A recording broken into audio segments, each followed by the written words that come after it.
دہلی کے نریلا علاقے کے کوارنٹائن سینٹر میں رکے ہوئے تمل ناڈو کے تبلیغی جماعت کے لوگوں کے لیے جمعیت علماء ہند کی دہلی یونٹ نے پاسز بنوائے اور ان کے ریل کے ٹکٹ بھی بنوائے، ساتھ ہی نریلا سے اسٹیشن تک کے لیے بس کا بھی انتظام کیا۔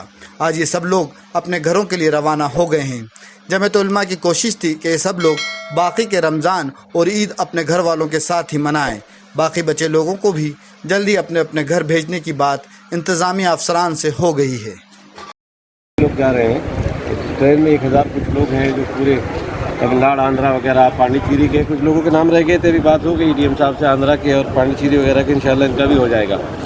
اور یہ تمل ناڈو وغیرہ کی پوری ٹرین ہے ان لوگوں کے آج 2 بجے۔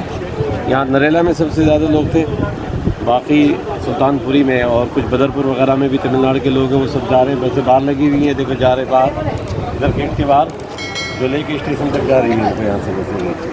اور یہ جمعیت کی ٹیم مسلسل لگ رہی ہے ان لوگوں کی خدمت کے لیے کہ جو بھی کچھ کام کیا جائے۔ یہ ہدایت بھی ہے مولانا سید ارشد مدنی صاحب کی ہدایت بطور خاص ہے کہ ان لوگوں کا کام کرایا جائے اور جو بھی ان کو سہولت پہنچائی جا سکتی ہے وہ پہنچانے کی کوشش کرنی چاہیے۔ ہم لوگ لگے ہوئے ہیں اور یہ کافی بڑی کامیابی آج ایک ساتھ دلی سے تقریباً جو مرکز کے ساتھی تھے کوارنٹائن 700 لوگ اس میں صرف تمل ناڈو کے ہیں، آج ہی جا رہے ہیں۔ اور 1 ہفتے سے پچھلے تقریباً یہ سلسلہ شروع ہوا تھا جانے کا، جو ابھی تک جاری ہے۔ اور جو لوگ رہ